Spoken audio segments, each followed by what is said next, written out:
Welcome to the Rising Stars of Cryptoeconomics CBER webinar.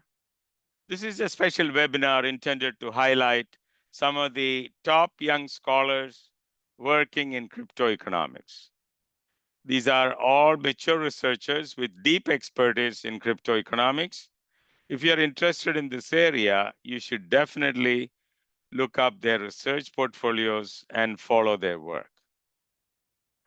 I want to emphasize that working in cryptoeconomics is difficult for young researchers because there are not structural resources for learning cryptoeconomics. Most schools do not have a PhD class in these areas. So despite these hurdles, each of today's presentations has built an important research agenda and thereby contributed meaningfully to our understanding of the field. I think their work is rigorous, thoughtful, and impactful, and they're all well on their way to becoming leaders in academia. So what we're going to do now is you'll get to listen to their presentations. They have roughly 20 minutes to do their presentations. I'm going to do it in order. So our first presenter is Aviv Yaish.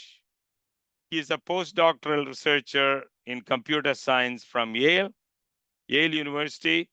His work examines the economics and security of distributed systems, and he's on the academic job market. He's the only candidate on the market this year with expertise in both cryptography and economics. I think he's one of the very best job market candidates this year. He will present his work entitled Transaction Fee Mechanisms, Theory and Practice. Aviv, you're set? Yeah. Thank you for the introduction. I want to say that at least one of the 5 best job candidates together with the rest here. And let me get started. So this talk focuses on 2 joint works with my close friend and colleague, Yotam Gafni, who is also on the job market. So that makes 6 best, at least 6 best. Let's get started. I assume everyone here know what transaction fees are, but I'll just give you the framework. Blockchains are payment systems, cryptocurrencies are payment systems. They let users transfer money to each other. They do that by sending transactions to the operators of our system, right? To miners. Let's call them that because we'll stick to the Bitcoin terminology. For whatever reason, specifically for security reasons, the throughput of the system is capped. Blocks can contain at most some number of transactions, let's say 2. So what do we do when we have 3 pending transactions, right? We have to carefully choose, right? We want to pick the users that want to get in the most. And this is not a theoretical concern. This happens all the time. The demand for getting into a block greatly exceeds the supply. So I took this picture a month ago. This shows the demand in Ethereum, the amount of transactions vying to get in, and the maximal capacity. An Ethereum block can contain at most 2,100 transactions. So about 40 times more want to get in. Again, we have a scarce resource, block space. Let's give it to the people who really want it. And what better way of doing that than running an auction, which is exactly what Bitcoin does. In Bitcoin, users can attach a fee to their transaction, and the first miner to include a transaction in the block gets to collect the fee. So let's say we have 3 transactions paying 90, 40, and 1. If our miner is profit maximizing, and it should be, right? The miner should be profit maximizing. Then the miner would choose the transactions paying 90 and 40, the highest paying ones, and would be happy and merry with 130 in profits. As this is exactly a first price auction, right? It has exactly the same problems as first price auctions. Users have to be strategic when choosing their fees, right? Not too high, They don't want to overpay, not too low. They don't want to wait too long. So let's start compiling a list of things we want in a fee mechanism. Given this problem, an obvious first property would be we want our mechanism to be easy for users to use. What's one example of easy? A truthful mechanism. Your bid is always your value. Nothing gets easier than that. No need to be strategic, right? Easy peasy. This is our first property, user incentive compatibility. Users should have a dominant strategy, let's say truthfulness. So given this analogy, right, the fee mechanism and auctions, which is well known, it's been made explicit at least 9 years ago, why can't we just use any truthful auction that the world has already probably studied for 20 years? So we can't do that because the auction framework, the traditional auction framework, is not the best fit for fee mechanisms, okay?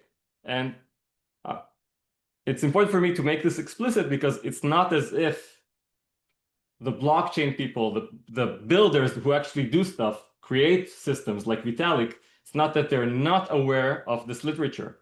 The opposite, right? As you people probably know, the builders in the space are really following the literature closely.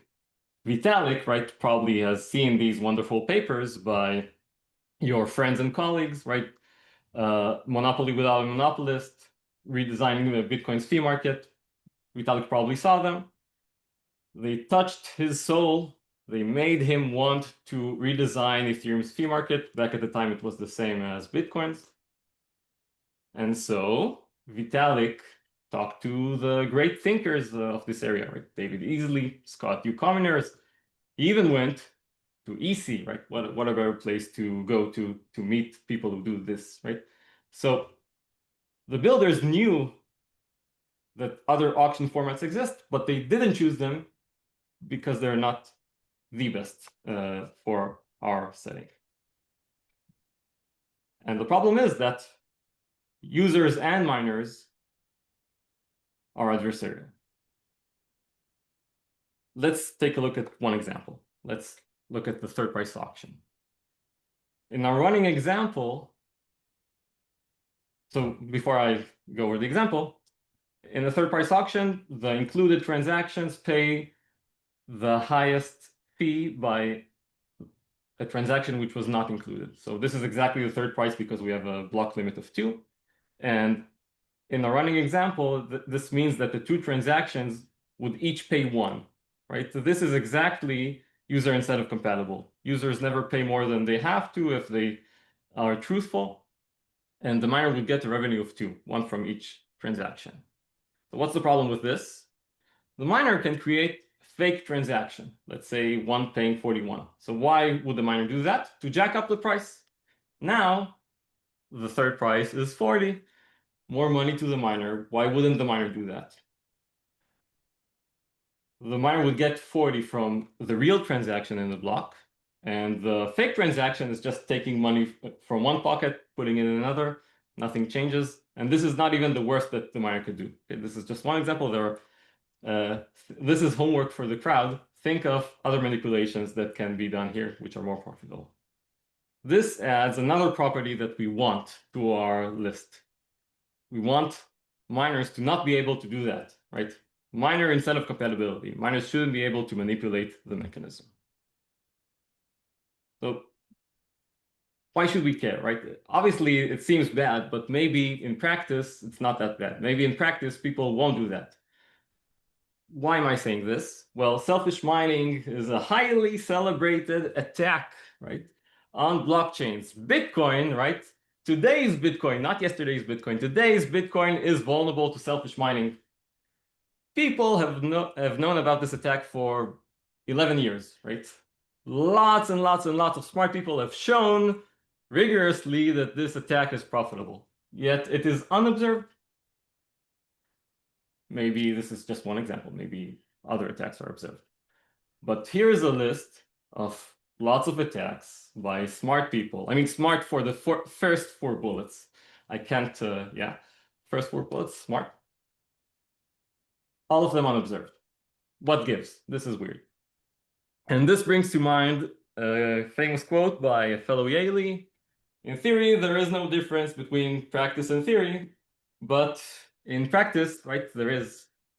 What a wonderful example for this quote. So we should care. Why should we care? Because of a different paper of mine, which I won't get into.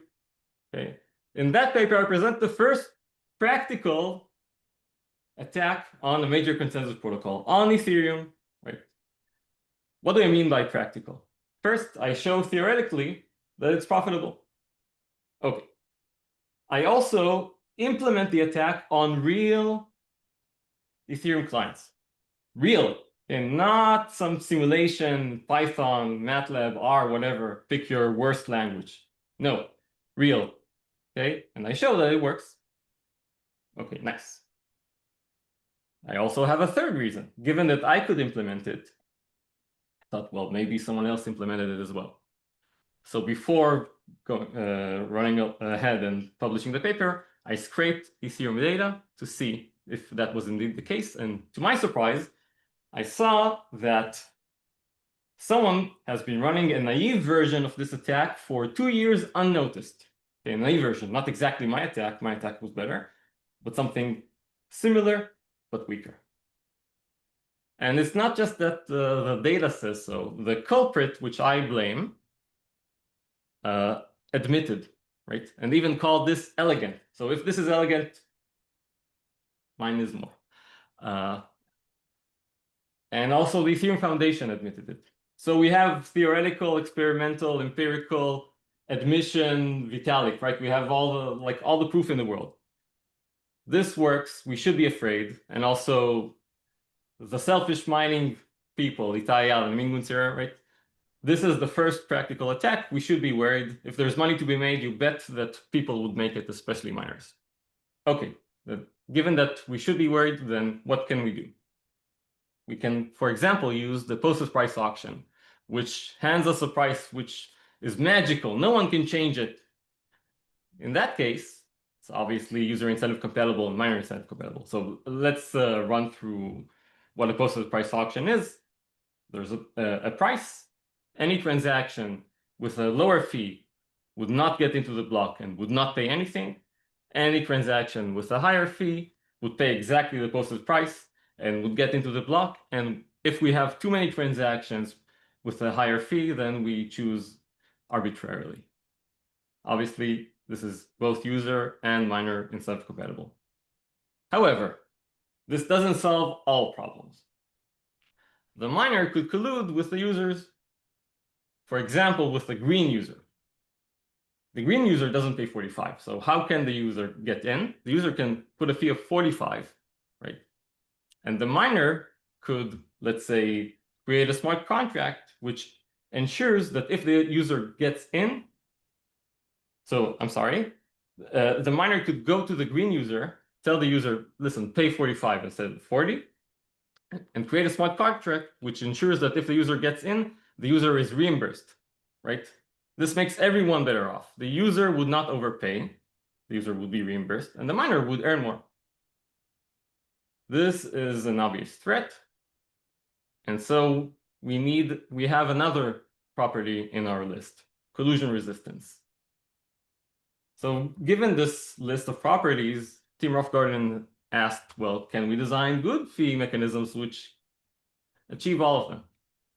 And in a very elegant work by Hao Chung and Elaine Chi, they have shown that take 2, user incentive compatibility and collusion resistance, you necessarily get 0 miner revenue. Maybe we can get around that, right? So there are lots and lots of papers in other settings using various relaxations, which show similar impossibilities, 0 revenue impossibilities. So maybe this is a dead end. Maybe we should just give up and forget about fee mechanisms. So this is where Yotam and I come into play. In our papers, we show several things. The first is that the impossibilities rely on a stricter collusion resistance notion. So this was surprising because no one noticed that this notion was actually stricter. It was parameterized, but people thought that using the correct parameter would give you exactly the same notion as before, but that's not the case as we show in our papers.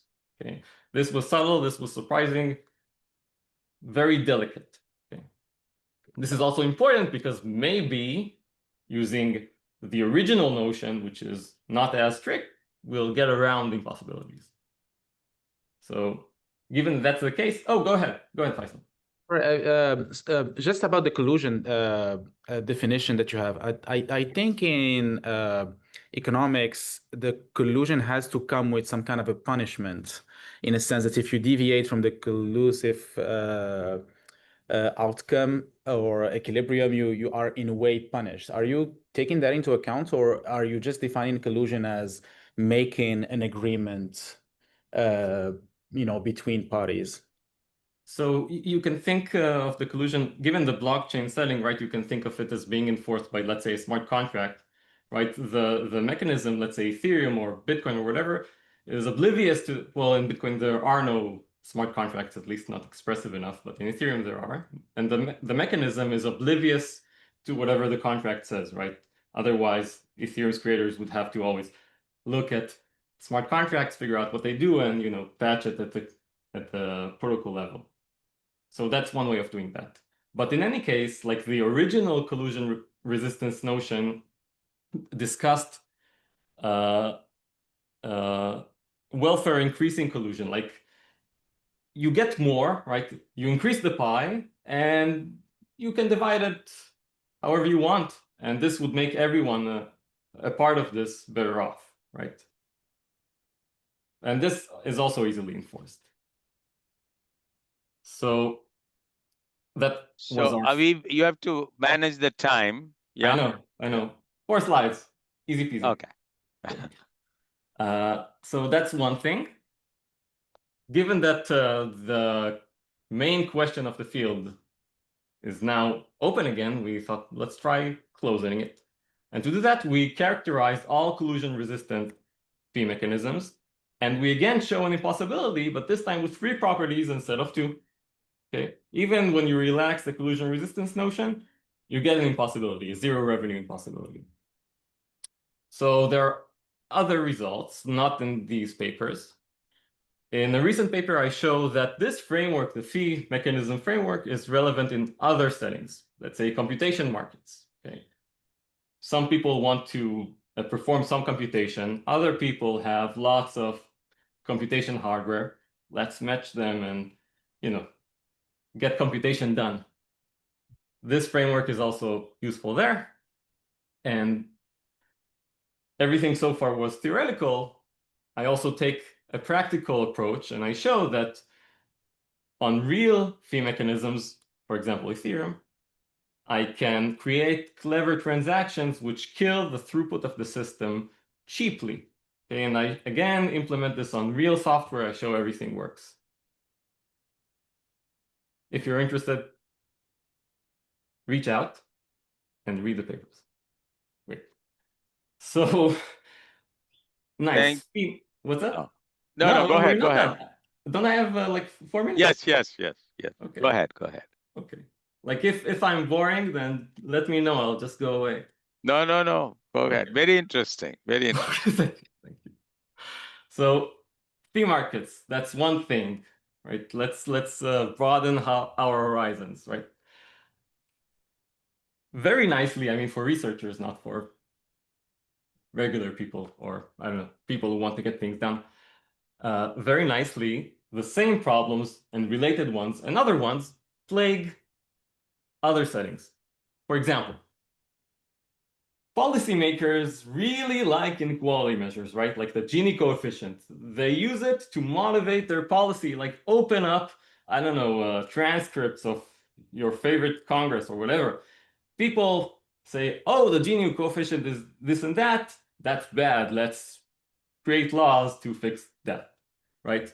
And as like the economists in attendance here should care. I mean, like Lots of great inequality measure work in, for example, econometrica, right? Top 5, you should care. Inequality measures don't work in pseudonymous settings such as blockchains. I'll soon show. Another thing that people in traditional settings rely on heavily is, for example, loyalty programs and bonuses for new users, right? Like you join Netflix, you get 1 week for free, things like that. Companies, whatever, use it all the time. Again, lots of great work in the economic literature. Again, this fails miserably in the decentralized world. So for inequality measures, we can take a look, we can open up Business Insider, or I don't know, go to Nouriel Roubini's Twitter and see that supposedly Bitcoin's Gini coefficient is terrible, right? It makes Bitcoin look worse than North Korea, right? Like both Business Insider and Nouriel Roubini said, worse than North Korea. What does it mean, right? What does the Gini coefficient mean when people can create multiple accounts? Probably Fayçal or Brian or Boyang or Gustavo or even Fad and Kose have multiple wallets. Why shouldn't they have, right? It's good. It's a good privacy practice. This means that inequality measures, traditional ones, won't work. For reward schemes for platforms, let's take a famous example, airdrops. Companies try extremely hard to create good airdrops which are not easily manipulable. They try extremely hard. Yet, they fail again and again and again. This is just one example. Okay, there are many more. If you're interested, reach out. This goes to show that our pool setting, right, demands proper tools, even to get to feature parity with traditional settings, right? Inequality measures, reward schemes, basic stuff. We don't have them. We need them, right? We don't have them because of pseudonymity and collusion. Exactly the same problems as in auctions. And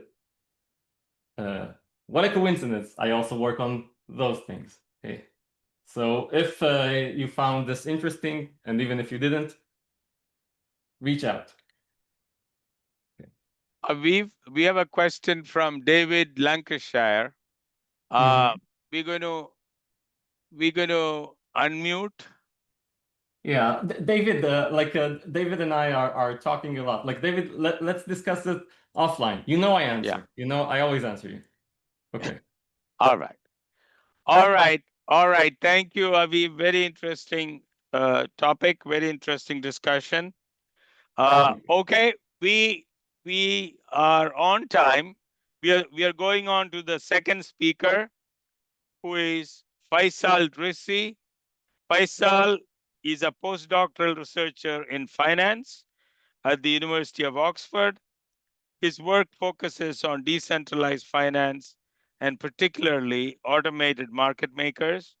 He has already published important work in that regard.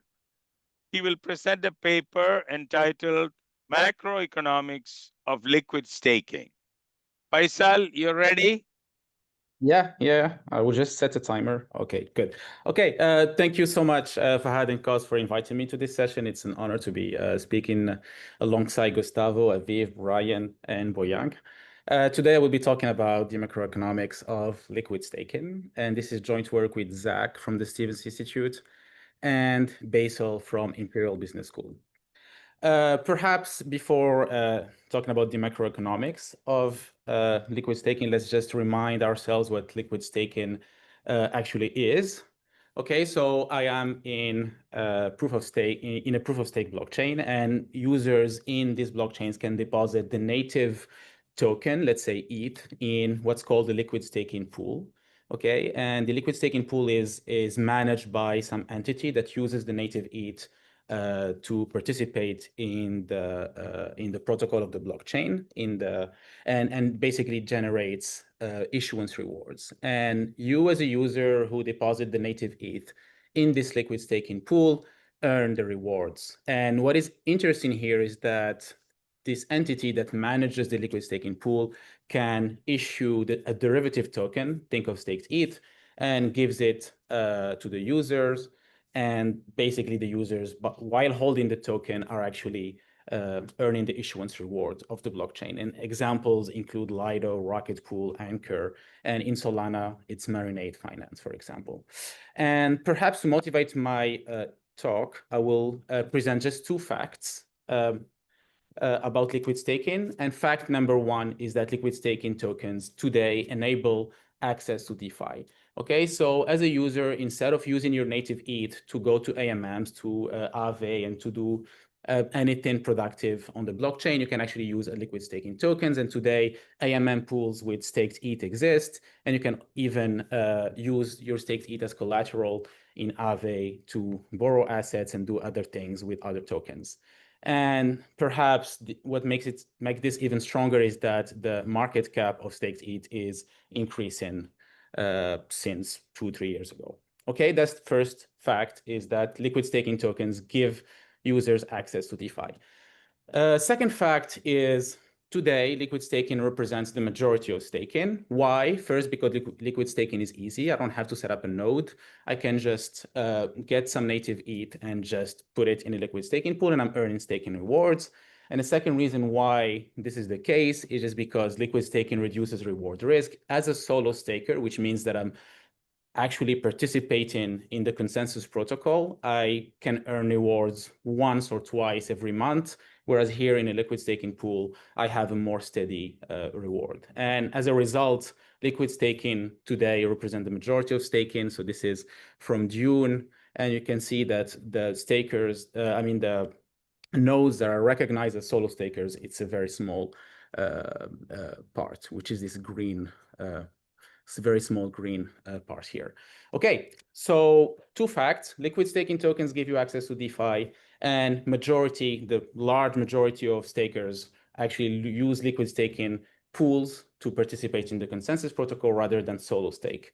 And the question that we ask ourselves is simply, what are the effects of liquid staking on the macroeconomics of blockchains? And perhaps to give you a bit of a flavor of the answers that I will try and convince you of throughout this talk, is that the first thing is that liquid staking tokens eliminate the tension between security and productivity.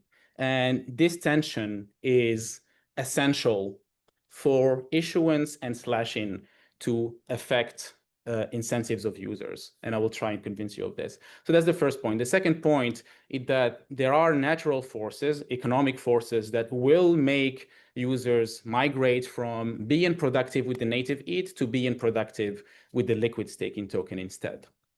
Okay, so the program for the next 15 minutes is first to try and describe a blockchain economy without any liquid staking tokens, with only the native ETH as a way of being productive, and then describe another extreme, which is there's no native ETH, only liquid staking tokens to be productive, and then try and understand what the blockchain economy is today. Okay, so let's start with no liquid staking tokens, only native ETH, and try to understand what I meant by this tension between security and productivity. Okay, so throughout the talk, I will describe a blockchain economy as a small open economy, which means that it's small, it doesn't have any effect on the dollar economy. This small open economy has a bunch of users, a continuum of users, and there is a consumption good whose price I normalize to $1. Users on the blockchain take as given the issuance in ETH as exogenous, okay? So they know that if they put 1 ETH in staking, what is the percentage of that ETH that they will receive in rewards? And here's the most important, probably the most important thing, is that blockchain users will maximize expected utility of consumption in dollars and not in ETH, okay? Today, you cannot buy bread or beer with ETH, so users are mostly interested in the dollar value of whatever they hold on the blockchain, okay? So very, very important, they only care about the dollar revenue. Okay, so essentially the users on a blockchain are facing a portfolio problem. At least in my model here, what they can choose among is consumption, again in dollars, go into DeFi. Here, remember that I don't have liquid staking tokens, so they can only use the native ETH to do that, and stake in, okay? Probably before trying to see what these users end up doing, let's try and understand what issuance and slashing does in terms of dollars. In terms of ETH, we know what it does, right? Issuance creates new ETH, gives it to stakers, and slashing just slashes the ETH of stakers whenever they misbehave. Okay, so I want you to imagine this very simple example of a blockchain of Ethereum where the price of ETH is just $1 and the total supply of ETH is 2 ETH, okay? And stakers hold 1 ETH and DeFi users hold 1 ETH. So the market cap of total ETH is $2. Okay, now imagine that the protocol issues a new ETH and gives it to stakers, okay? Not to DeFi users, gives it to stakers. So the new supply is 3 ETH in the economy.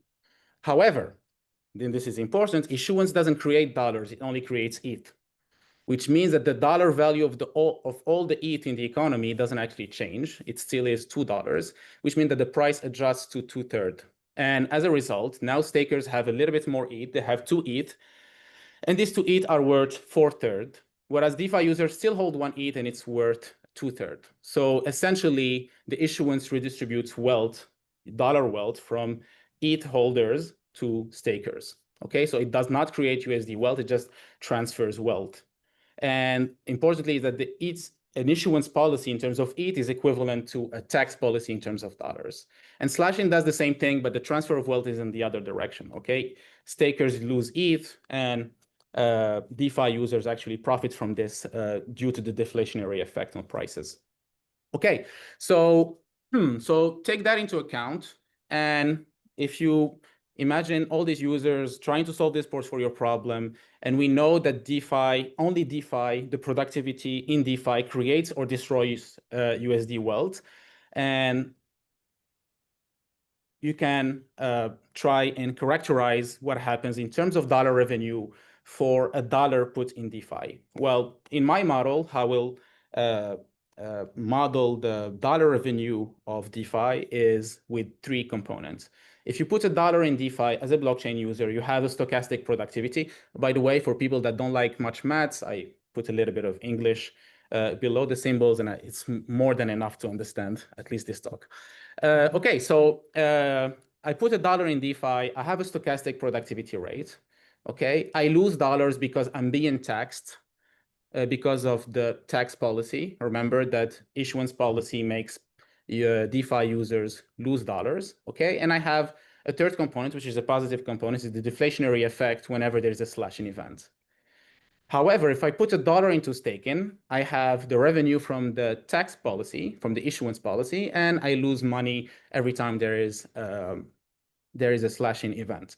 But what's more important is that the net effect on the total economy of issuance and slashing is 0, okay? Issuance and slashing is just a transfer of wealth from either DeFi users to stakers or the opposite way.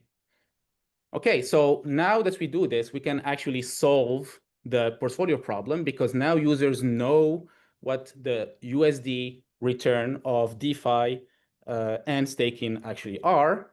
And once you do that, you can very quickly see that policy tools such as how much you slash and how much you issue in terms of ETH affect the dollar revenue of users, which means that you actually influence the incentives of going to DeFi or going to staking.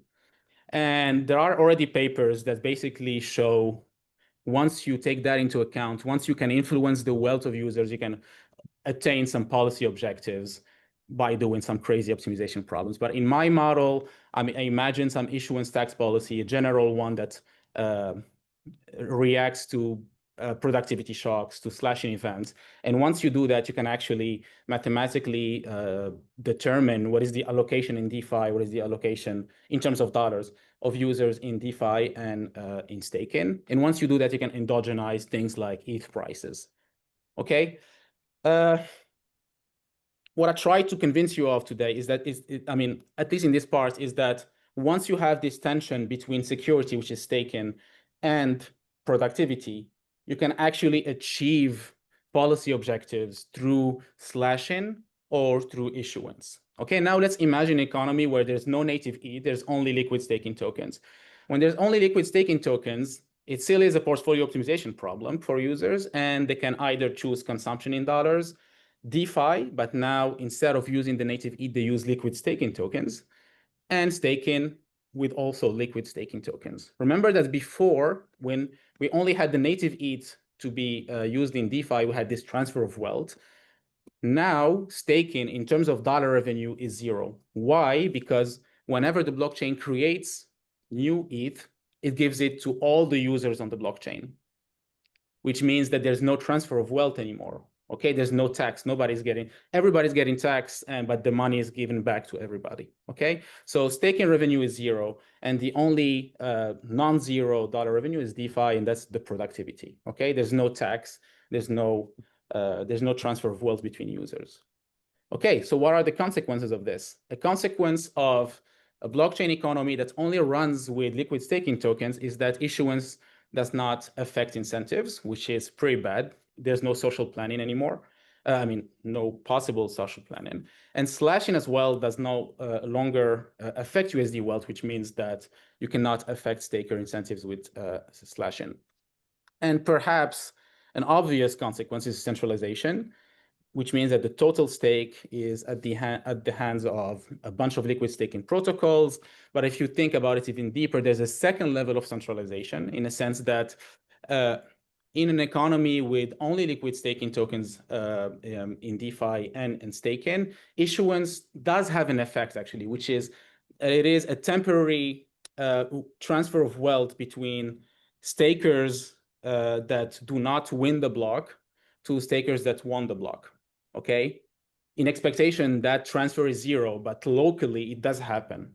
Okay, so what it means when you think about it, when you think of users deciding in which liquid staking pool to go, you can immediately see that aggregating in one pool is the dominant strategy because it minimizes the variance of your wealth. Okay, so in equilibrium, of course, you have to imagine that it's a symmetric game, but if it's in a symmetric equilibrium, only one pool will survive, which means that there's even more centralization in a sense that only one liquid staking pool will control the stake. Okay, what about today? Today, we have a mix of both worlds. There is the native ETH, but there's also liquid staking tokens. So you can be productive with both things. And essentially, users actually allocate wealth across either consuming the dollar wealth, using DeFi with the native ETH, using DeFi with liquid staking tokens, and also staking. Okay, also with liquid staking tokens.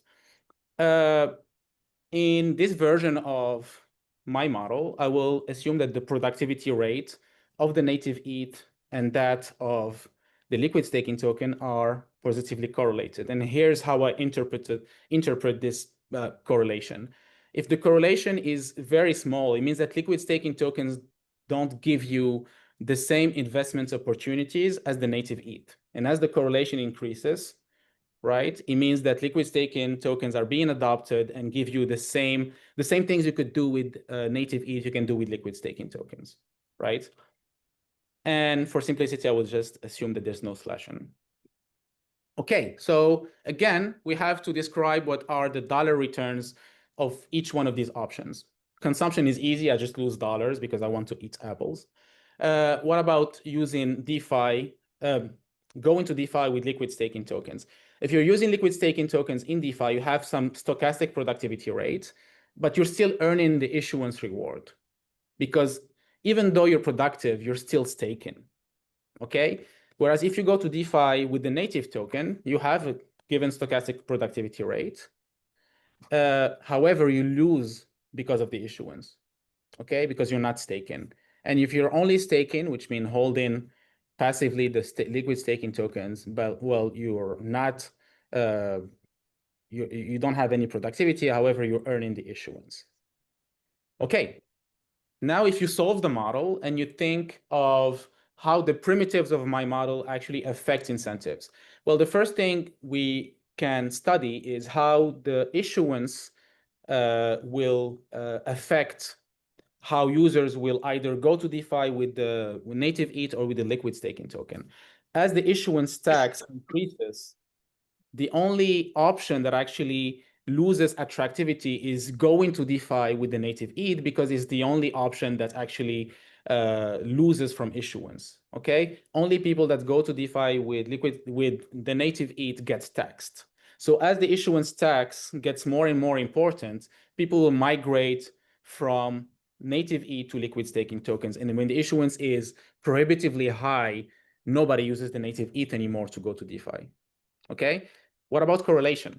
Well, as the correlation increases, remember that this means that the liquid staking token gives you the same opportunities as the native ETH. Well, as this correlation increases, you can see that you can imagine that DeFi with liquid staking token and DeFi with the native ETH become essentially the same asset. But the only difference is one is getting taxed and the other one is not getting taxed. So obviously users will choose to avoid the tax. And at some point, when both give you the same opportunities, you will just go ahead with liquid staking tokens instead of native ETH.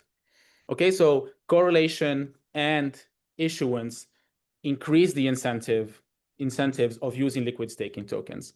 But there's more subtle economic reasons why people would still adopt liquid staking tokens to use DeFi. And that's an endogenous economic force, in the sense that users know that if the market cap of liquid staking token increases, then it's cheaper to use liquid staking tokens. And the market cap of native ETH increases, then it's cheaper to use the native ETH.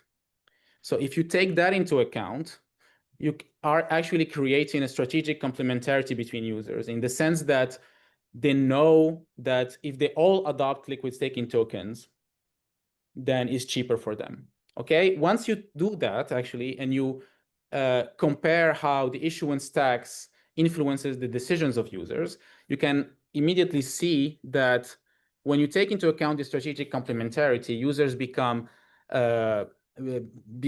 very afraid of the issuance tax, in the sense that this is the pictures that I showed you. And issuance tax had to be something like 25% before people completely switch into liquid staking tokens. But taking into account the strategic complementarity, with an issuance tax of not even 15%, people already switched to liquid staking tokens, right? And same thing goes for the correlation, okay? Before, without the strategic complementarity, something like a correlation of 90% was necessary for people to completely abandon the native ETH and completely lose the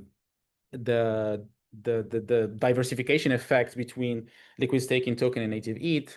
But with the strategic complementarity, with this understanding that if we all adopt liquid staking tokens, it will become cheaper for us, with a correlation of not even 50%, all users completely switch to liquid staking tokens. Okay, so I think I'm on time, 19 minutes, but why not? Okay, so I will conclude. So hopefully I convinced you that there are natural forces, namely that users want to avoid the tax, and that there's this adoption of liquid staking tokens that is pushed by liquid staking pools, and also the strategic complementarity that will lead to 100% liquid staking, in the sense that users won't be using the native ETH to be productive on the blockchain. And in that world, it's a bit extreme, but in that world, the issuance and slashing are not effective because they cannot affect dollar revenue of users. Whether it's good or bad, that's probably up to you, at least for now, to choose, because we're still thinking about it. It's obviously bad for a bunch of reasons that I've already said, that slashing has no effect, so you cannot prevent cheating. There's no social planning, so issuance doesn't really play a role. The only reason people go to blockchains in that world is because they want to be productive, and if the blockchain is not productive, they would just completely leave. And there's also centralization effects. All of this is bad, but you could still argue that it would be good, because now every dollar in the blockchain will be productive. Nobody goes for just staking passively. And in that world, you can imagine that economic security could be bigger. I don't have a model to say this, but you can easily imagine worlds where that would be true. And we're currently working on optimal issuance policy and slashing policy in the presence of liquid staking tokens, and also thinking of how gas fees could be used to create at least artificial demand for the native ETH, right? But you can immediately see that if you increase gas fees, you immediately harm productivity and adoption of blockchains. So that's also a trade-off that we're trying to look at. Okay, thank you very much. Thank you, Fayçal. Very interesting paper. We have 1 minute. If there are any questions, we have just 1 minute. Okay. Otherwise, we're going to go to our third presenter, Boyang Mu. Boyang is a PhD student in economics at IP Paris. His research examines decentralized finance, particularly decentralized lending protocols and staking. His work has received a grant from the Uniswap Foundation. He will present a paper entitled Incentives and Reputation in Delegated Staking Protocols. Boyang, you're all ready? The floor is yours. Great. Yeah, thank you, Kose, for the introduction, and thank you, Fahad, for organizing this session. So my name is Boyang Mu. I'm a second-year PhD student at CRES, Institut Polytechnique de Paris, and this is a joint work with Julien Prat and Natkan Motovanik. And yeah, before presentation, I would like to thank Uniswap for offering the generous grant to support this work. So my topic will be on reputations and the incentives in delegated staking protocols, and probably as the different side of the coin as what Fayçal has done, we'll be seeing how slashing is really working to incentivize the protocol. So I will be starting with introducing some background information, and I will be presenting our baseline model. That is, there's no reputation in the system, and then I'll add reputation back to the system and see how things are different. So as you might have known that Ethereum is using this proof of stake protocol, and then by staking in Ethereum with the native stake, the investors can actually delegate the stake into liquid staking protocols, for example, Lido, who will be issuing a tradable token that will facilitate the market. And there is also the other user case called restaking, which are the pilot protocols are EigenLayer and Symbiotic, which involves reusing the already dedicated stake to secure more services. And as Fayçal has mentioned, these are among the fastest growing user cases in DeFi. So slashing is actually being used widely to serve as a discipline for the operators so that they do not behave badly. And whenever there's an opportunity for attack, the operators will actually be comparing how much they can gain from attack, which is the attack benefits, and also the loss from slashing. So in the previous works by Naveen Dursala, Tim Rothgarden, and Tarn Chitad, and Malish Pai, they have shown that if there are more slashable state, there will be lower risk of an attack. However, one issue here is that in liquid staking and restaking, the majority of the stakes are actually delegated. It's actually delegated from the investors to the operator. That is, the token holders are outsourcing their security to the operator, which raises one concern. That is, slashing will be burning the stake of the token holder instead of the operator. So if that is the case, I mean, does it mean that the operators will always attack? Because slashing has essentially no financial repercussion on the operator. The short answer is no, because if the operator is being slashed, his reputation will also be taken away. So whenever there's an opportunity for attack for the operator, as long as he's concerned about reputation, he will be comparing the benefit from attack and the loss of reputation. And this gives rise to our contribution. That is, we establish a model to quantify how reputation and security is, how reputation is affecting the security of the staking protocols. So here is a brief structure of the system. So assuming that the stakes are delegated from the staker or the investor to the operator, and the operator is using the stake to secure the networks or services, the operator is earning the reward from doing well their job for securing the network or delivering the services, but he will also be slashed if the operator misbehaves or did anything bad. stakers, by delegating to the operator, will actually get paid a transfer from the operator. So this is actually a principal agent model with one agent, which is the operator, and two principals, the investors and the network. So in my baseline model, there's no reputation, but we make the following assumptions. So first, we assume that there is a continuum of strategic operators. I'll explain its characteristics in the next slide. And I assume that there is one network that the operators are securing, and then there are a population of small investors. And I assume that whenever the operator misbehaves, all the stakes will be slashed. So there are two cases, just as what Fayçal has done. So in case one, all of the stakes are native, meaning that all of the stakes are actually from the operator. Like in order to be an operator in layer 1 Ethereum, you have to stake at least 32 ETH. And the second case is that all of the stakes is delegated from the investors to the operator. So I assume that the operator manages Q amount of stake, and then the opportunities comes as the Poisson rate lambda tilde, and which is also proportional to the amount of stake that the operator undertakes relative to the total amount of stake of the system, so capital Q. And the attack of a reward is drawn from the distribution, so F kappa. By being a strategic operator, upon receiving an opportunity to attack, the operator will actually compare the attacking reward kappa with its own value V.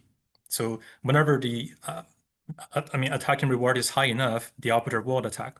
So the effective attack rate by which the operator will be attacking is essentially the arrival rate of these attack opportunities multiplied by the distribution that the attack reward is higher than the operator's value.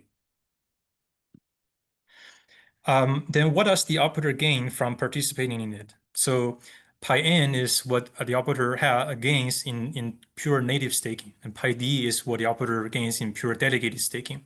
So the operator gains, first of all, the reward from the network, which is also subject to its own level of stake relative to the total amount of stake of the system. And we assume that this is a concave function in Q. And because in native staking, all of the stakes are owned by the operator, whenever there's an attack, there's a potential loss from slashing. So lambda Q, lambda is defined before. And in order to have a bounded level of total individual stake, we assume that there's an operation cost, a convex one, that the operator undertakes. But in delegated staking, the operator still earns the same revenue from the network. However, now the stakes are from the investors or stakers. So the operator has to pay the transfer to the stakers and also incurring the same type of cost for delegating the stake. And in order to have a system with limited amount of total stake, we assume that in order to, so for the operator to participate in the protocol, they have to pay an entry cost, so C, which is equal to the value when they enter. Okay, so with this setup, we can actually prove that there exists a unique equilibrium level of total stake Q star, which is here. And when this Q is changing with the value of entry. So when Q is becoming higher, it means that the relative amount of stake for each operator is becoming lower. So the operator's revenue is decreasing when Q is becoming higher. Okay. So if we solve the model for both delegated stake and native stake, here's what we have. So y-axis is the attack rate for each protocol, and this x-axis is actually the entry cost.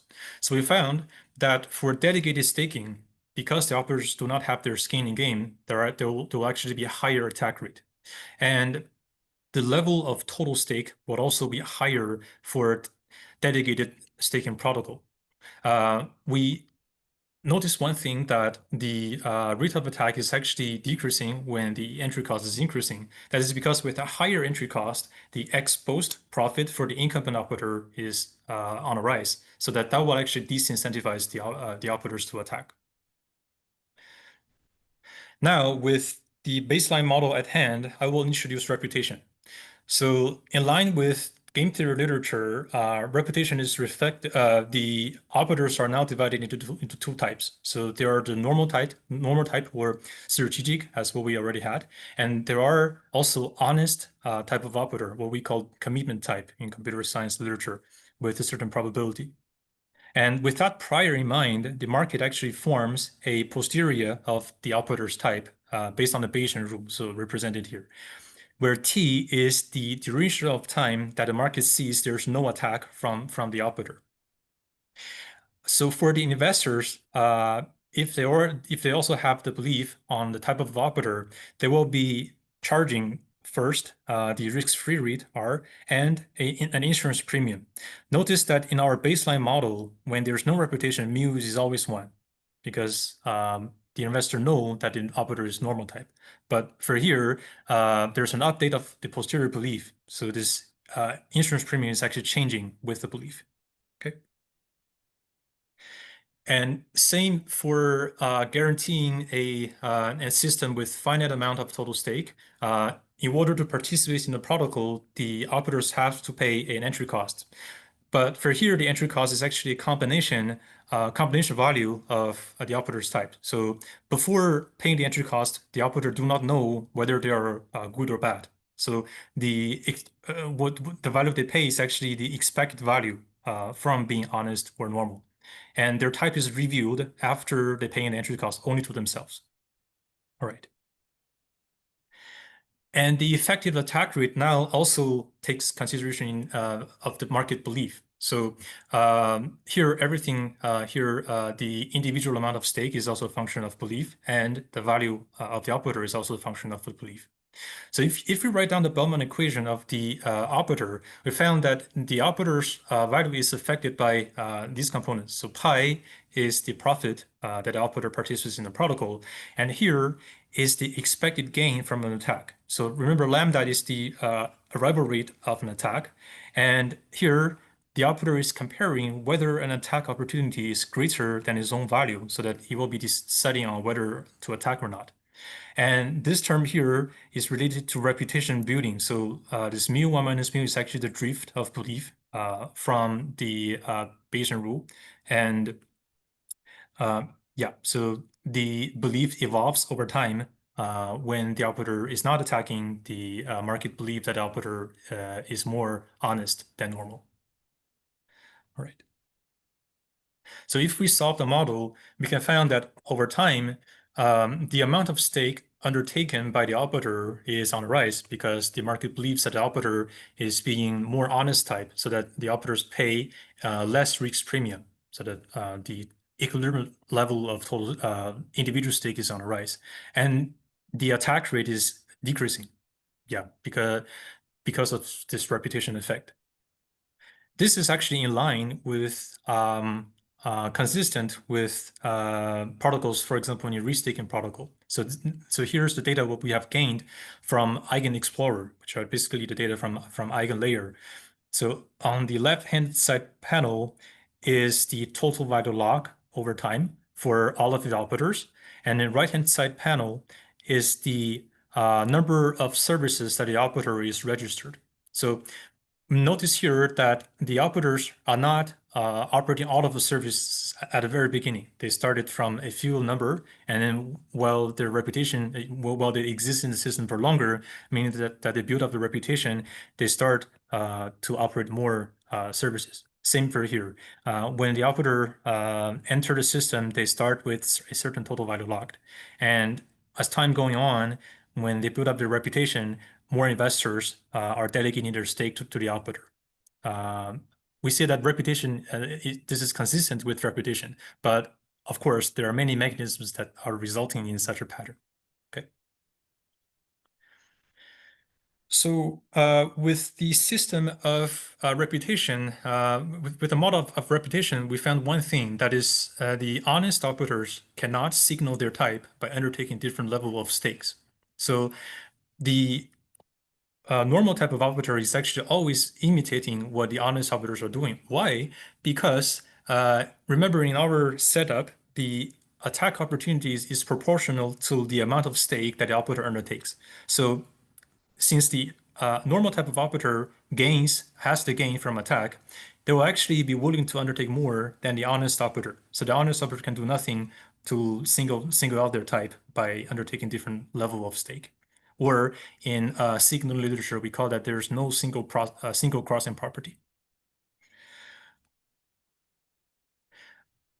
Now we solve the model with reputation and we compare the baseline model without reputation. So what is happening is like this. Remember that in the baseline model without reputation, the market belief is always 1. So the dashed red line here represents the model with delegated staking. And then the dashed blue line represents the model with native staking. So yeah, for delegated staking, it's less secured than the native staking. And this purple line represents how attack rate is evolving with different prior. And we can find that if the market has a good enough prior on the type of operator, the attack rate is even lower in pure delegated staking than native staking. So with reputation, delegated staking can actually dominate native staking if the market is having a good enough prior. Okay. So that's basically what we have done in our paper. So we found that with this reputation mechanism, it actually enhances the security of the staking protocol. And we found that with reputation, the reputation can actually sustain delegated staking, and it can actually do better than native staking with a better prior. We found also empirically that reputation building is consistent with the dynamics of the operator. Our next steps first is that we would like to explore the inflation effect of reward, similar as what Fayçal has done, because the reward now from the network, the reward from the network is actually in terms of the token. So if the network is issuing too much reward, meaning too much token, the price of the token will actually decrease. So that in total, the value of reward will be decreasing. That would actually disincentivize the operator from behaving well. So the relationship between security and inflation needs better characterization. Also, for all of the models we're talking about here, I have only one network. However, for restaking, there are multiple networks. So we also intend to incorporate this framework into the restaking protocol. Yeah. Okay, so that's all from my side. Thank you very much. Yes, Fayçal. Yeah, thank you for the great talk. Can I ask a question, Kose? Yeah, I think it's okay. You finished, right? Okay, so I just have one question, which is how at least in the model, not in the data, how dependent the initial prior, how important is it when when the agent makes a decision between misbehaving or building reputation? In a sense, that's what you showed, is that at least in the data, is that it is probably that when an operator starts, the leading economic force is that they want to build reputation, but once that reputation is built, right, and the prior is very high, whether misbehavior is encouraged in that sense, right? I don't know if my question. So yes, if I understand it correctly, so in our case, actually, the market starts with a higher prior, meaning that the market, when the operator enters, the market thinks that the operator is less honest. Less honest. Maybe, less honest, and then that's why the operator yeah. And in that case, the incentive is to build reputation, right? So not to cheat. Yeah. And in that sense, yes, Sure. it's true that reputation helps. But once it's built, does anything change? Once it's built, actually, the operator needs a more rewarding attack opportunities to attack. So that discourages the opportunities, the operators from attacking, because the space for profitable attacks further shrinks when the reputation value is high. Okay, so punishment to reputation doesn't depend on the size of the attack, right? So any attack will damage reputation. I don't know if that's Yeah, any attack. I mean, whenever the operator attacks, the posterior will just go to 1 because the network will know, okay, the operator is bad. Okay. That's the reason why. Yeah, that's the reason why. So off equilibrium, the market always believes the operator is bad when they attack. So they take the complete, value of repetition away whenever the operator attacks. Yeah. Okay, so it's key that there's no difference between a small attack and a big attack. It always hurts you the same way. Yeah, at least in our model, that's the case. Thank you. Yeah, no problem. So There are a couple of Q&As. questions on the Q&A. Sure. Shenge Joe, do you want to be unmuted so you can ask your question? Fahad? I unmuted him. Yeah, can you hear me? Yeah, go ahead. So my question is like, so in the setup, there are two types of operators born with one is honest and the other one is strategic, right? So yeah, I would like to know a little bit more like what if there's no honest operators ex ante, right? So because I suspect that some operators born to be honest in the liquidity staking economy. Without honest operators, then how the strategic operators to mimic them? Yeah, great point. So that's actually what we were talking about in our baseline model. That is, all of the operators are strategic, and the market and the market knows that they are.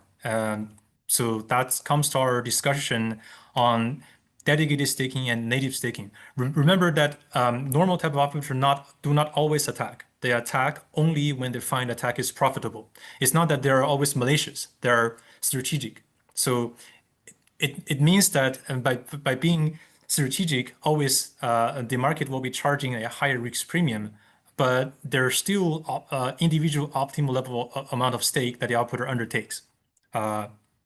Yeah, so does that answer your question? So the operator is not doesn't have to like imitate what the honest operators are doing if their type is already reviewed. Yeah, so there are still equilibrium level of stake. Then for the Yeah, go ahead. Then for the native stakings, then do users form a posterior belief in terms of the type of the strategic operator? For the baseline case, there's no belief. They always believe they already know that the type of the operator, so they're always charging this reinsurance premium. It's not changing with their belief. I see. Thanks. Yeah, no problem. Okay, there is a question from David Lancashire. How do you want to unmute him? David, are you there? Yeah, can you guys hear me? Yeah. Just a quick question. I've also got a background in economics, and the big difference I see that seems to be confusing people is sometimes honest means benevolent, like they're not going to attack the protocol. And sometimes, especially in the incentive compatibility stuff, it's truthfully revealing preferences. And one of the things I've noticed is a lot of the papers that are making impossibility proofs, they get this all mixed up. So they'll try to create systems that demand truthful preference revelation, and they'll say, well, an honest node, like Tim Roughgarden, he says, an honest node faithfully implements the protocol so it doesn't attack. So what's missing is the idea that you can have an honest node that reveals its preference to attack. So my question to you is, if we have a node or an operator that honestly admits to the mechanism that it wants to attack under some conditions, is that an honest operator or is that a strategic operator? I see. Great point. So in that case, in our case, we assume that it is the strategic operator. So it is commitment on being strategic. That's like another layer of sort of a consensus, right? Is that what you're referring to? That's perfect. I think that's the right answer. I was just curious, trying to read it in between the lines in your presentation. Thank you. Okay, great. Thanks for the question. Okay, Boyang, do you want to conclude or have you already concluded? I've already concluded. Yeah, Okay. that's all from my side. All right. Thank you, Boyang. Very interesting paper. Thank you very much. Okay, we are on time, and I think I can go to the next paper. Gustavo, are you ready? So Gustavo is the next presenter. He's a PhD student at NYU Stern. His research focuses on stochastic modeling in crypto finance. He is going to present a paper entitled Optimal Arbitrage Timing between Decentralized and Centralized Exchanges. Gustavo, are you ready? Yes. Thank you so much, Kose and Fahad, for organizing this session and for inviting session. And it's a pleasure to be presenting along Boyang, Aviv, Fayçal, Brian. Sorry, just yeah, a lot of spoilers here. All right. Okay, so this is recent work with Josh Reed, also from NYU, and jumping very directly to our motivation and what we are working on, is basically this work is one of the most beloved topics in crypto nowadays, which is MEV.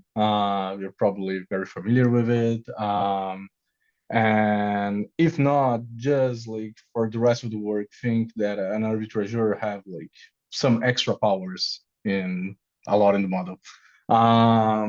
And out of all the problems and the dimensions that MEV have, the one that we are looking more into is arbitrage between centralized and decentralized exchange. Why is that? Okay, so first is like most people would consider that centralized exchanges will be the reference price for the centralized exchange for a while.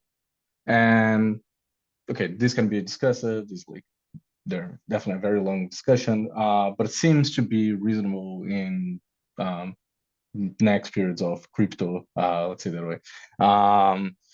And the current volume, so if you look at the total MEV being extracted, you can see different metrics, but it can be up to 80% depending on the period that you're looking at, in terms of how much arbitrage is out of the total MEV that is being extracted.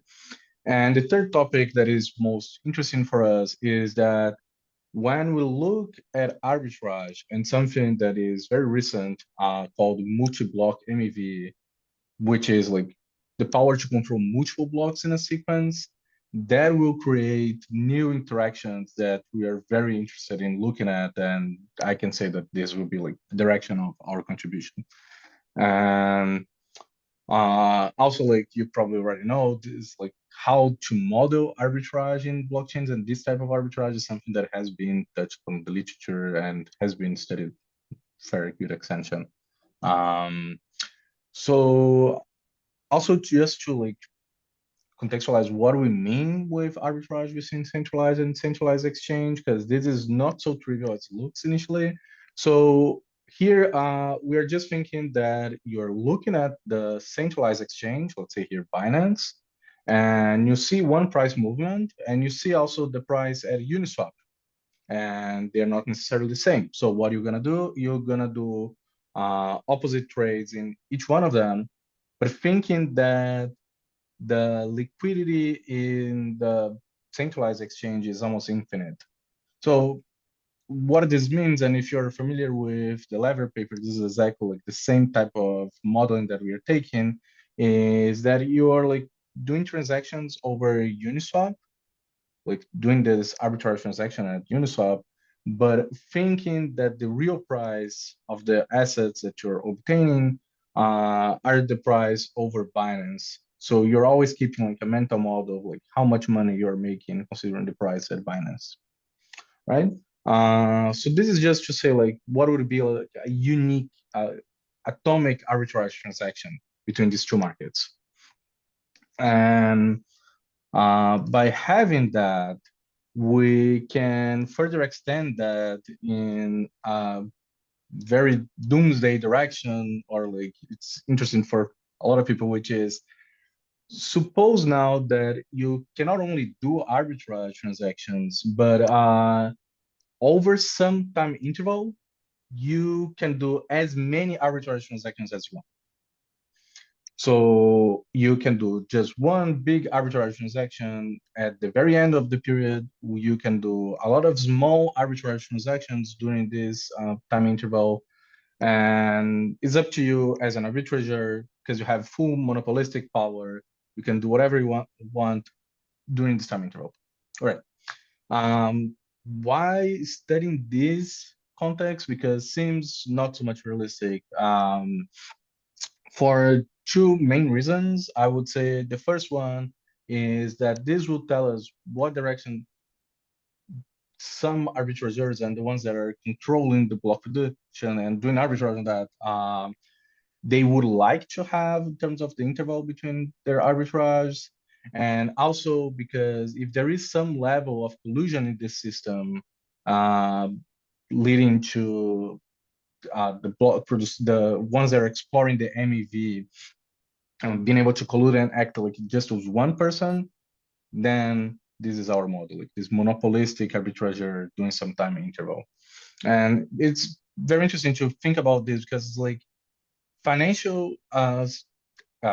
traditional financial systems would not have this freedom. Obviously, like there's a very competitive regime. We're always thinking about an arbitrager in traditional finance as an extremely fast agent, right?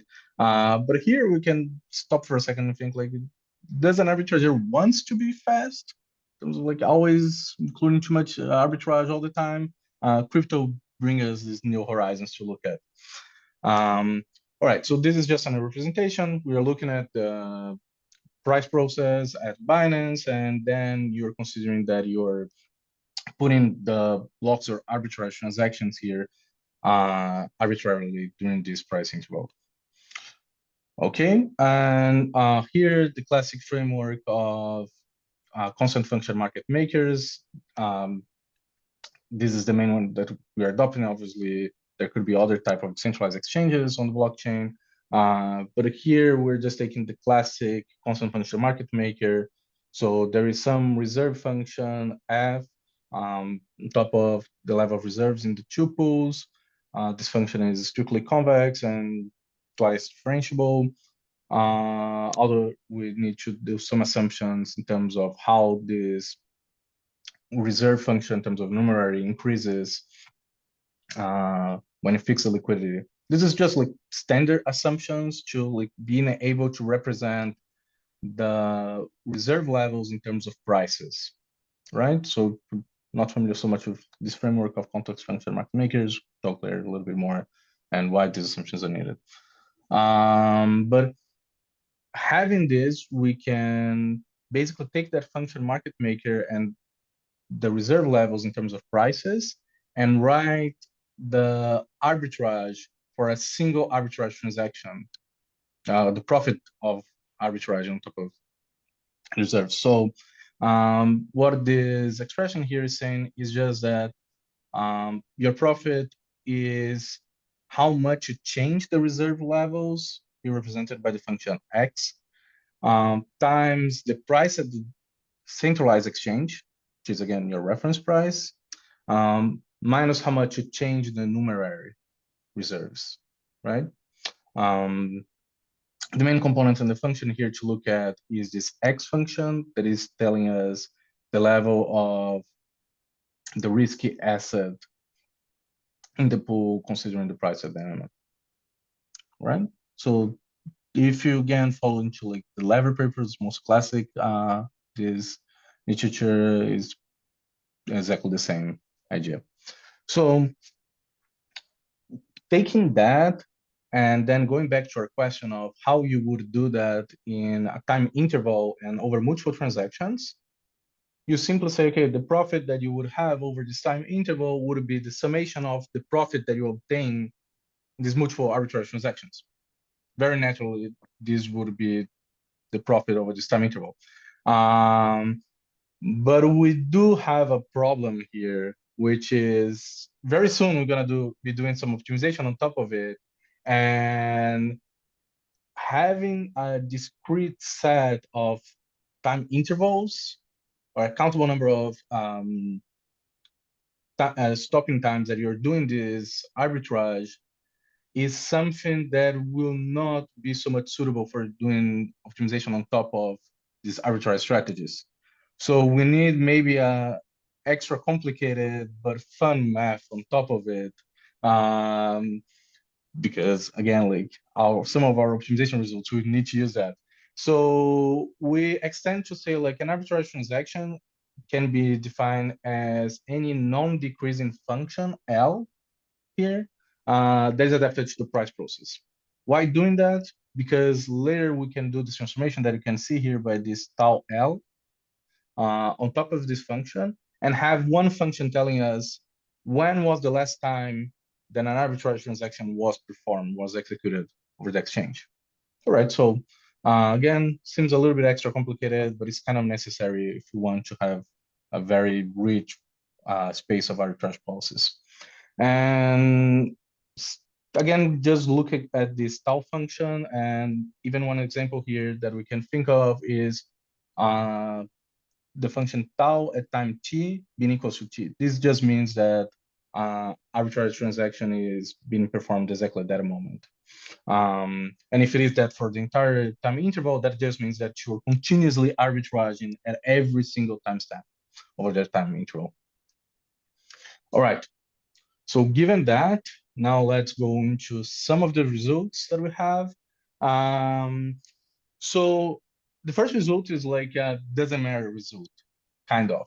What I mean with that is basically if you have this freedom over all these arbitrary transactions in this time interval, your expected total profit would be always the same as long as you have one trade at the very end. This means just that you're taking a cake and you're cutting into multiple pieces and then putting it all together, and you see that the total size of the cake continues the same. So it's like in expected profit, doesn't matter how you partition this interval.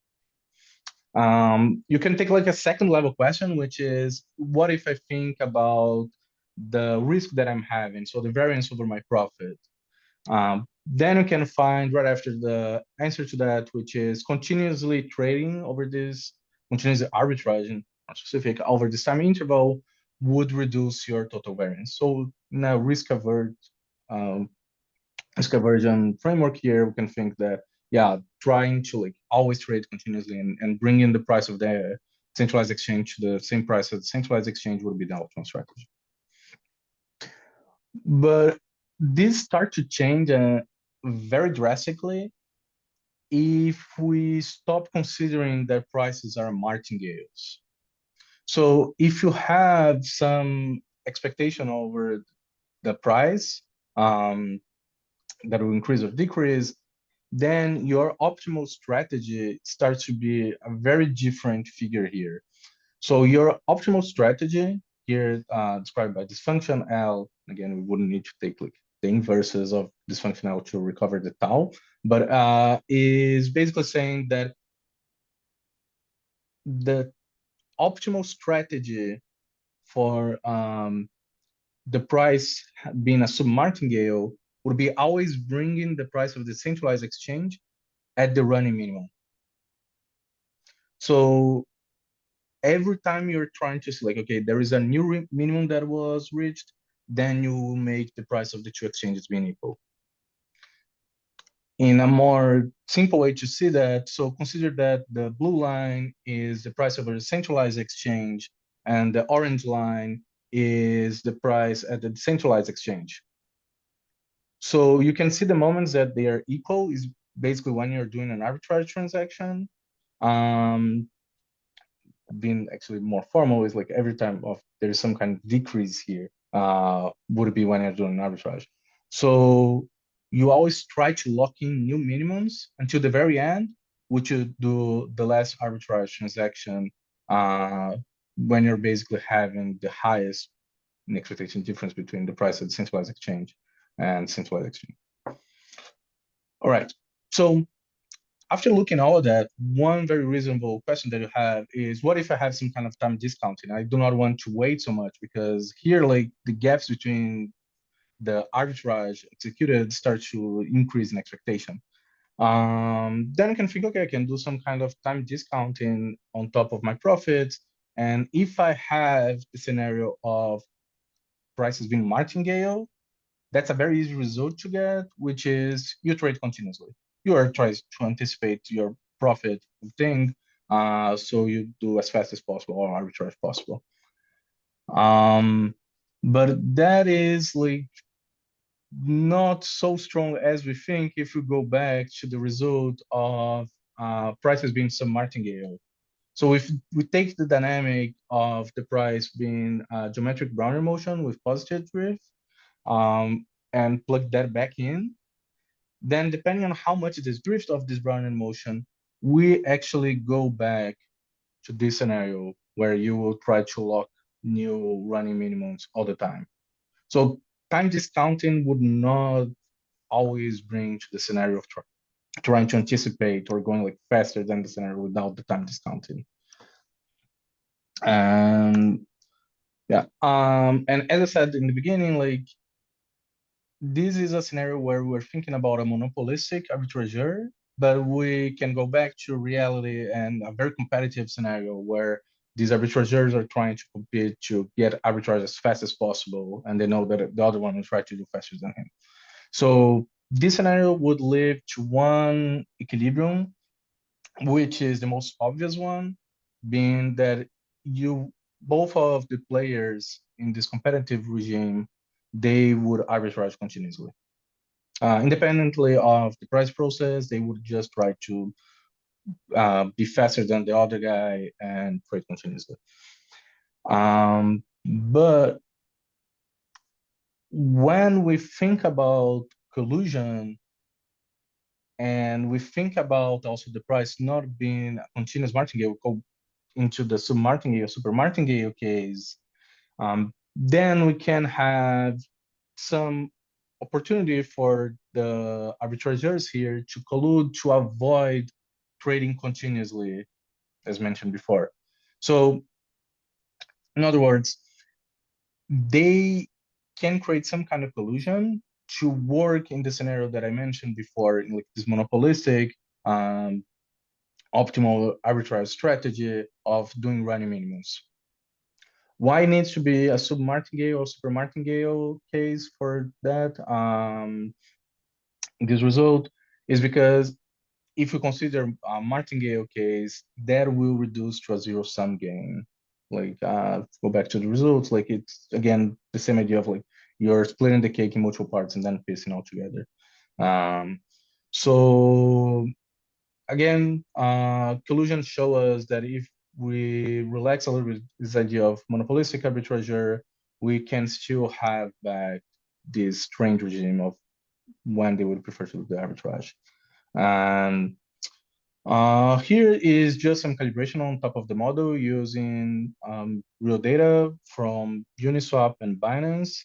So we took the time interval of being 10 minutes, and we done a simple hypothesis test on the returns over these 10 minutes. Yeah, obviously, like, doing that would mean that you observe the returns in the future in a way if you're completely trying to apply that. But we just done some calibration to see like how bigger would be the profit of executing the optimal arbitrage strategy in our settings. So here's a table just showing like if you have the intervals that were identified as super martingale, martingale, or sub-martingale, and the corresponding profits that you would have of executing the running maximum, continuously trading, or running minimum. So the two values here to observe are in the corner, these bold ones, is just to show us that doing the corresponding optimal arbitrage strategy would yield multiple times higher profit than the other ones here. It clicks like continuous and running maximum. Could consider other ones as comparison. And it's always good just to give a remark that if you execute the wrong arbitrage strategy in a way, you're still making profit. This is like just a game of arbitrage, so you're always making money. But this table is just to show that if you guess the right regime of price process, then again, you can have like 4 or 5 times more profit by doing this optimal arbitrage strategy. So that's it. So just some conclusions and remarks on top of it. So what we are showing is that if we're asking how arbitrageurs in a blockchain would optimally decide when they had their arbitrage strategies executed, the following question is, what is the price process? In a martingale case, we have all potential arbitrages are kind of the same, at least in expected profit. But when we see price process with trend, then we have non-trivial arbitrage strategies that maybe would incentivize to bigger intervals between the blocks. And we can also show that competition interest rates could incentivize the arbitrageurs to have smaller time intervals between their arbitrage. But again, depends on collusion and how big would be this interest rate comparing to other components of the price dynamic. And if you think that all of this framework was too much and realistic, again, we have the scenario of multi-block MEV that statistically happens already and can even be worse in the future, as we can think that maybe the MEV auctions will lead to some block producers having multiple blocks in a row, and therefore they could implement some of the strategies or equivalences in a way to the arbitrage strategies that we're exploring here. So that is like the high level of this study, is just to show that, yeah, there are some concerns on how these MEV explorers and arbitrageurs would often decide the interval between blocks, or at least their arbitrary strategies. That's it. Thank you, Gustavo. We have a question. Is it Daniel Finnen? Fahad, maybe you can unmute him. Daniel, are you still there?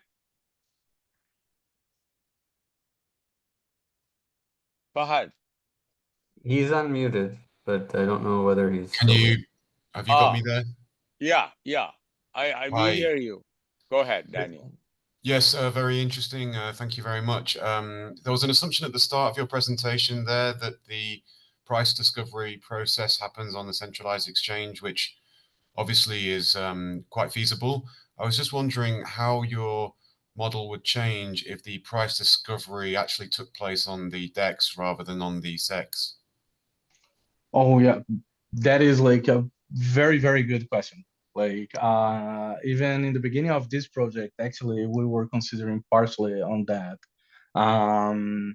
So if you would have like, basically here, like if I go back into like, yeah, the slide's not moving so fast, but basically you would have some kind of optimization on top of how much you would move the reserves over the constant function market maker.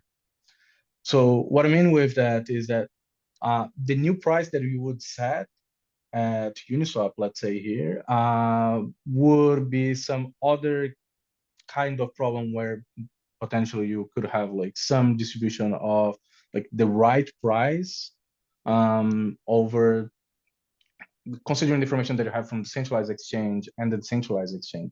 I mean, that would be one way that we were considering originally to model, but we found that, okay, this is another rabbit hole that is definitely very interesting to explore, but at least taking the Binance as the reference price seems more feasible and was like faster to move forward. Yeah, but even if you have other thoughts on that question, like let me know. That's something that I'm very interested on. Yeah, Fayçal? Thank you, Gustavo. Thank you, Gustavo. Sorry. Is there any other questions? We have 1 minute for other questions. I have a question, Kose.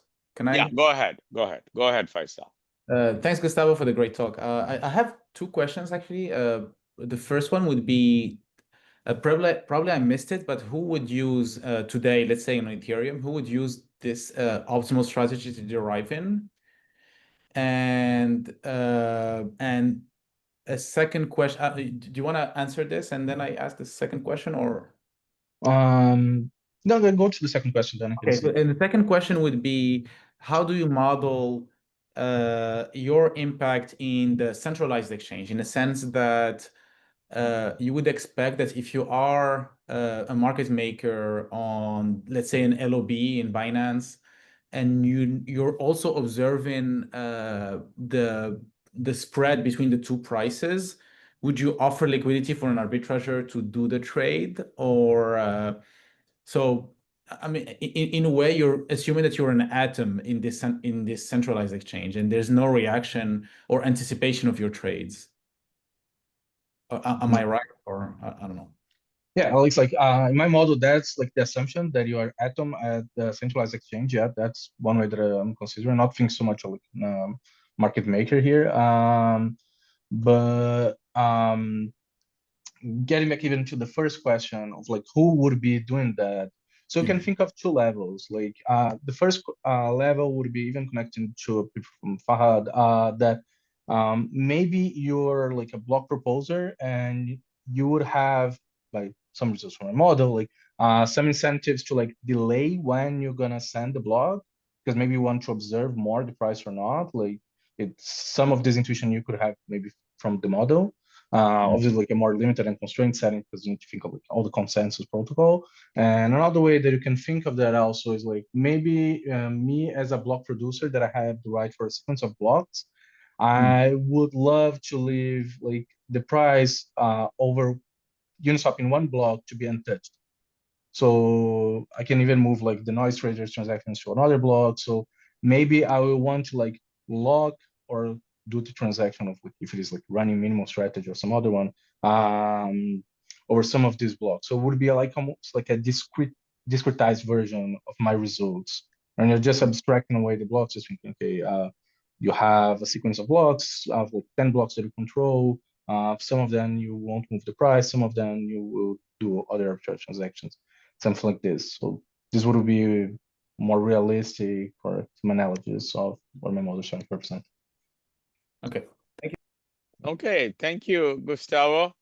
Well, we are going to go on to the next speaker, and that is Brian Ju. Brian is a PhD student at Columbia. His research examines crypto finance. He will present a paper entitled Privacy Enhanced Payment Systems. Brian, you ready? Yes, can you see my slides? Yes, we can see it very well. Go ahead. Yeah. So thank you, Kose, for the introduction, and to you and Fahad for organizing the symposium. It's an honor to be presenting amongst Aviv, Fayçal, Boyang, and Gustavo. So today I'm going to talk about my research on privacy-enhanced payment systems. And this is a joint work with my advisor, Agostino Caponi, and our colleague at the Fed, Michael Lee.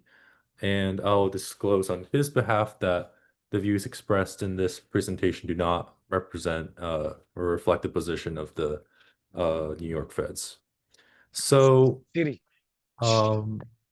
while we currently, in the current day, we have an extensive financial ecosystem built on blockchains.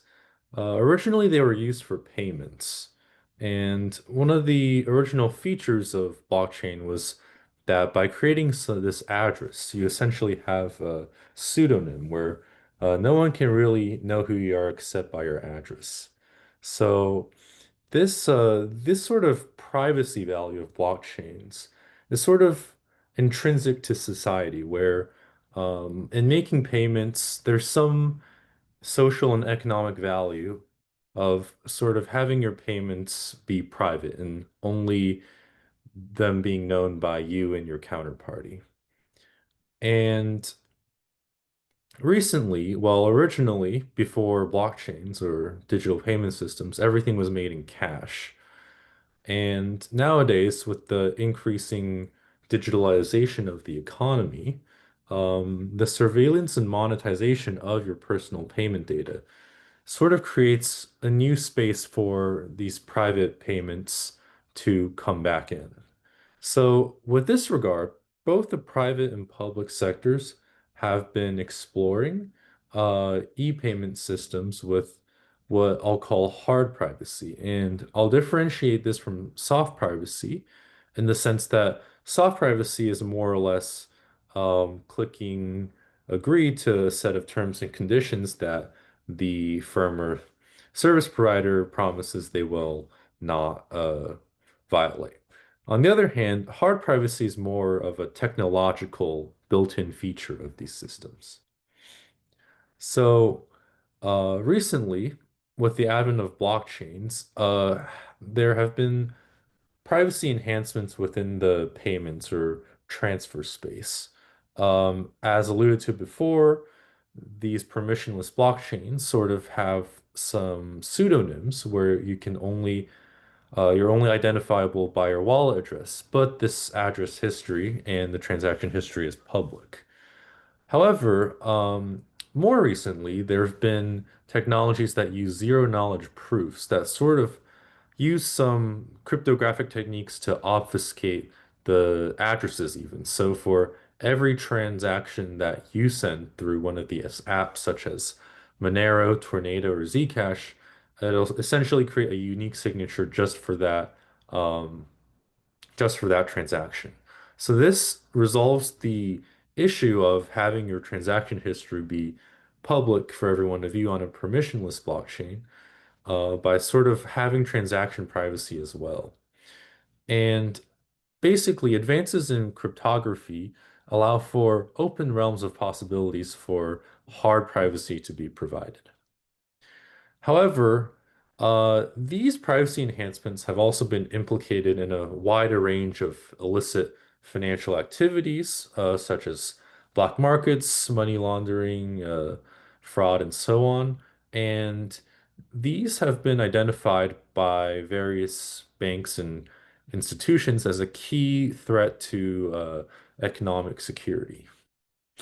And as we've seen, here's some regulatory action against these crypto tumblers that basically give you um, complete transaction privacy. Almost all of them have been sort of imprisoned with the exception of Zcash. And my colleague has some research on how the effects of sanctions on Tornado Cash basically rippled through the builder market on Ethereum, for example. So nowadays, builders are actually picking less transactions that use this or that are associated with Tornado Cash.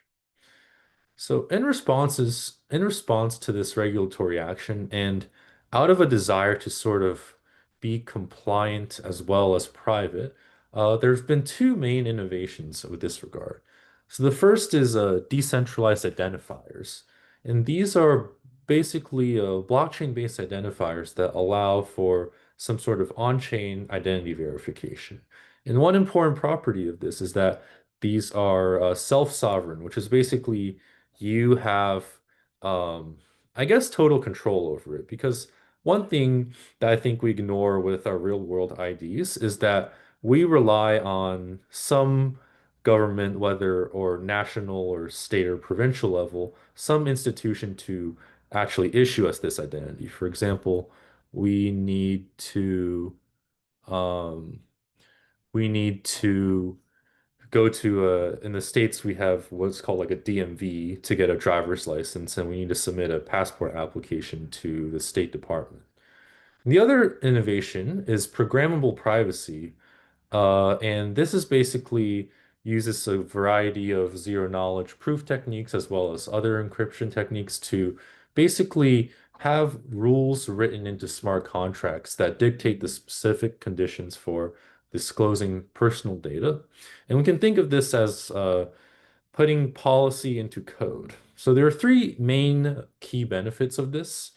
The first is basically a combination of transparency, trustlessness, and commitment from the provider. And this is largely as a result of the smart contract infrastructure. You, as the user, can see what the terms are. Everything's going to be verified in a trustless environment on chain. And once the smart contracts are out, you know more or less they're enforceable. You don't need to trust a company to agree with the terms and conditions that you sign. Additionally, it allows for granular control, such as highly specific permissions as to what it's very customizable. There are specific permissions that you can allow them to access your data and so on. And more importantly, for the regulatory side, is that the dynamic policy adaptation of these uh, programmable privacy platforms can conform to shifting regulatory regimes that achieve a medium of both providing some form of privacy while being regulatory compliant. And we have examples of these already rolled out, such as Alia, which is a layer 1 blockchain, and Aztec, which is a layer 2 built on Ethereum. So the core questions that we're answering today are directed to both government and regulatory agencies, central banks, as well as private sector provider payment services, such as what form should policy take for privacy-enhanced payment systems? How can these privacy features be integrated into digital wallets for central bank digital currencies for central banks that are still interested in them? And how can the private sector offer privacy in a balanced yet compliant way to avoid sort of getting sanctioned or other regulatory responses? So in this paper, we consider a contract theoretical approach to the design of payment systems.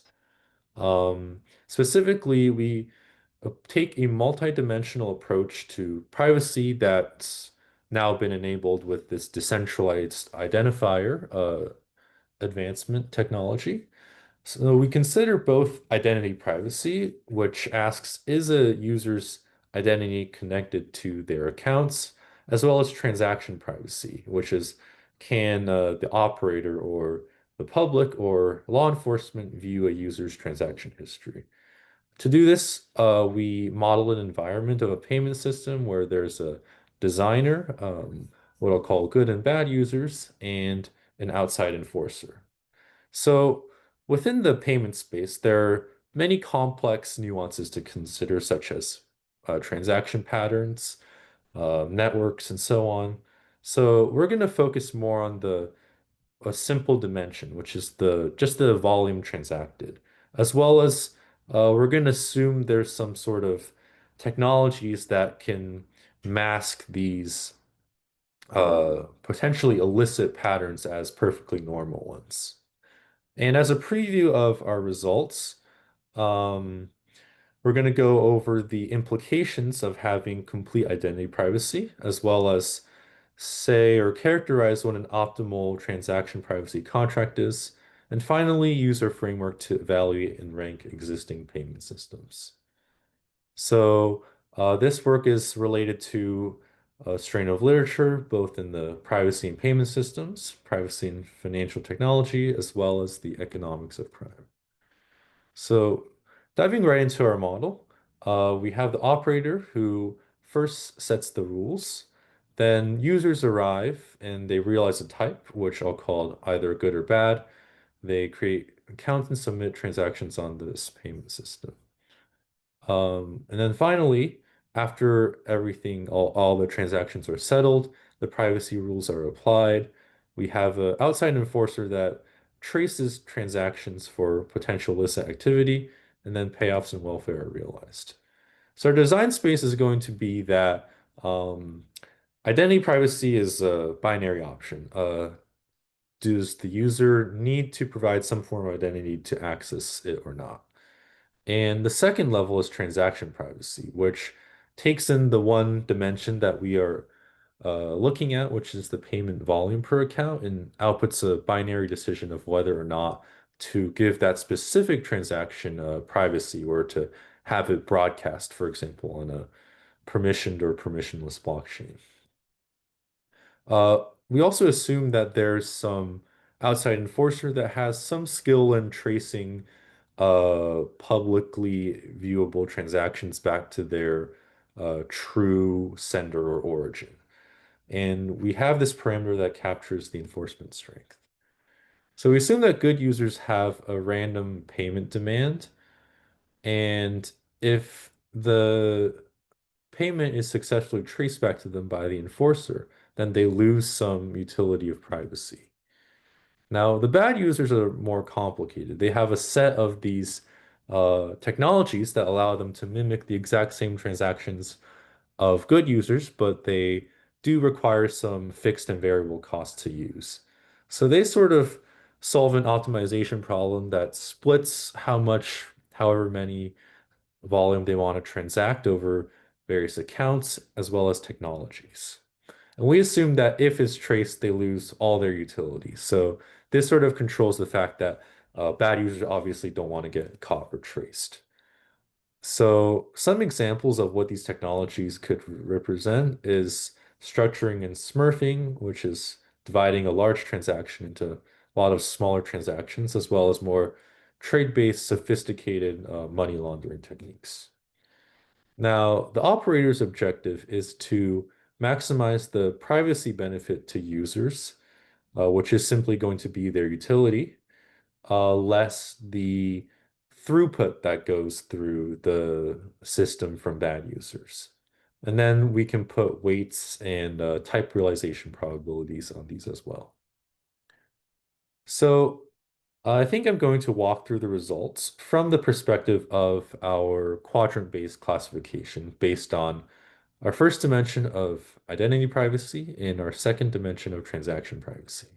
So we have many existing systems that fall into these categories, such as public blockchains, crypto tumblers, legacy or standard payment systems, and these more innovative programmable privacy technologies. So let's first focus on identity private systems. So within identity private systems, we find that any meaningful provision of transaction privacy is going to be prohibitively costly, because if you have complete transaction privacy at this certain amount, then the bad users can essentially smurf and divide their transactions to take advantage of this transaction privacy, which is, and in our model, this sort of represents the real world techniques of dividing a large transaction into smaller transactions. So what happens when we require identity? So requiring identity basically gets rid of the issue of multiple accounts, because if you're the same person creating multiple accounts, they're all going to be linked back to your identity. And our first result is that if the operator knows the technologies and capabilities of what the bad user can do, then they can sort of target this and use this information to sort of control the amount of bad user activity that goes through. And this is going to result in a very tailored area. So, for example, in this chart, if we have 3 areas which represent 3 technologies in which the bad users have, then the operator does not want to provide transaction privacy in areas which those technologies are effective, but rather provide transaction privacy to areas in which those are ineffective, highlighting the programmable privacy concept discussed earlier. But in reality, it's hard for an operator to know exactly what the capabilities are. And second, these bad users can also innovate and develop new technologies to circumvent existing methods. So we consider 2 notions of innovation. First is what we call incremental, which is a productivity boost to existing technologies. And the second one is radical innovation, in which a new technology comes into play. So under innovation, where now the operator is a little more uncertain of what the bad user is capable, we find that the safe option, the more innovation robust option, is to use a threshold-based policy. So you ideally want to pick a threshold for the volume and then give transaction privacy to everything, all accounts or users that have totally transacted something less than that, and basically not provide transaction privacy to any account above it. Okay, so finally, after analyzing all of these, we want to sort of rank these based on the welfare criterion we defined. So naturally, the crypto tumblers are the worst, while programmable privacy is the best. And now there's a trade-off between the non-transaction private areas, between public blockchains and legacy payment rails. So this comparison is a little interesting and has several trade-offs. So we find that enforcement strength is going to be largely determinant of which method is preferable. So first, weak enforcement is not good, but if your enforcement is too strong, then the pseudo-anonymity property of blockchains is going to be less valuable. So essentially, we have an intermediate range of enforcement capabilities in which an operator would socially prefer, based on a welfare criterion, a public blockchain over existing payment systems.